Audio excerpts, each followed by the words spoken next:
LG is entering a very competitive Android market with the Samsung Galaxy Note 8 and S8 models, HTC U11, Moto Z2 Force, OnePlus 5, and Google Pixel 2. At the right price, the LG V30 may be one of the best in the high-end smartphone segment. For the past week I have been capturing photos and videos with a pre-release, non-final sample LG V30. It follows the design and style of the LG G6 more closely than the LG V20, but still has the same focus as the V series and brings these elements to the next level. Over the last couple of years, the LG G series has been focused on the general consumer, much like the Samsung Galaxy S models. The LG V series always offered a bit more than the G series, similar to Samsung's Note line, with an emphasis on high-end video creation, high-fidelity audio, and dual-camera experiences. We have seen the G series start to incorporate some of these features, but the V series still stands out as the high-end model. No removable battery. Before we dive into some first impressions of this sample LG V30, let's address the elephant in the room and never speak of it again. While nearly every other smartphone incorporated an integrated battery, the V series stood out as an option for those who preferred to swap out the batteries while on the road or over time when battery capacities were depleted. The V30 does not have a removable battery, and we may never see this as an option again. Incorporating a removable battery requires a manufacturer to make trade-offs. These include space and derangement considerations, high level of water resistance, enhanced drop protection, fingerprint scanner placement, and fit and finish. I'm a heavy smartphone user and rarely found the need to swap my battery, so I have no problem giving up that feature to gain all of the other benefits. We have a plethora of external battery solutions and fast charging on the device itself, so let's face the fact that the removable battery is dead. Hardware first impressions. The LG V30 has all of the buttons and openings in nearly the same places as the LG G6, but it is wider, taller, and a bit thinner. The silver sample I'm testing has less blue tint than the silver G6, but still looks great. The dual rear cameras on the V30 have a smaller overall footprint on the back than the G6, with the flash off to one side instead of being positioned in the middle. Their fingerprint sensor is still well positioned on the upper center of the back. The edges appear to be more similar to the Samsung Galaxy S8 than the G6. The edges are rounded and constructed of aluminum. It's fantastic to see a 3.5mm headset jack still present with placement on the right side of the top. The display is now OLED rather than LCD, so the LG V30 will work with the Google Daydream VR headset. The V30 screen has a similar 189 aspect ratio with small top, bottom, and side bezels. It also curves down and into the edges, while the LG G6 has a flat display. Compared to the V20, the V30 is narrower, shorter, and thinner, so is a much more pocketable device.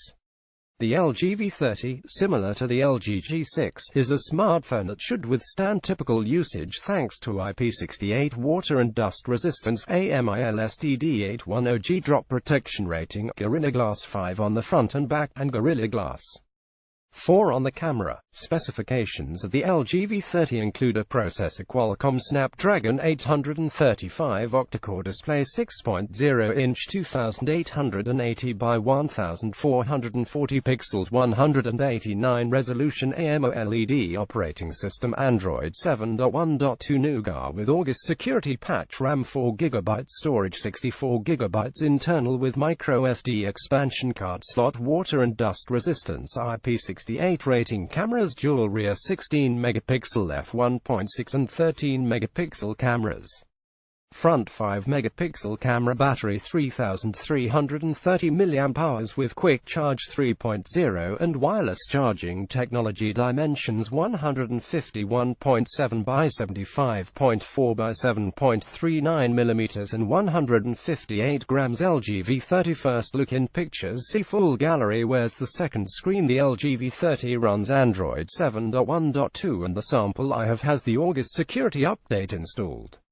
The experience is mostly stock with some LG flavor to the settings, some LG utilities, and a powerful LG camera application.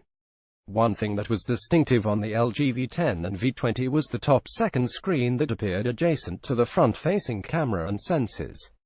This small display offered options to have your signature, quick tools, recent apps, app shortcuts, music player controls, quick contacts, and upcoming events and tasks appear with the display on or off. You could also see incoming messages and phone calls. I found it handy, but most of the feedback I heard was that people rarely use the second screen. On the LG V30, you can toggle on a floating bar and then place it anywhere you like on the right or left side of the display. Tap the arrow and then you can view up to 5 app shortcuts, capture the screen as a GIF, cropped image or extended image, control your music, or access quick contacts. There is not as much functionality as the LG second screen, but after a week I find myself using it more than the edge panels on my Samsung devices.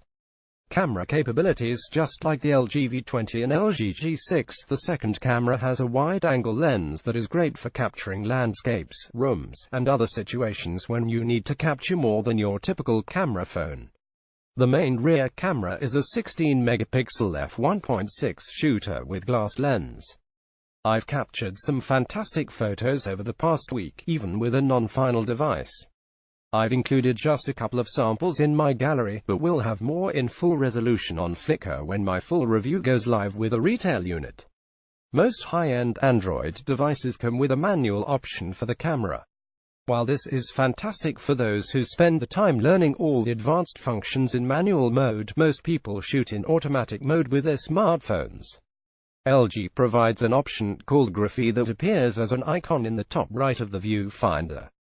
Tap the Graphy button and then a film strip of sample images appear just to the left of the capture button that mimic scenarios, moods, and environments.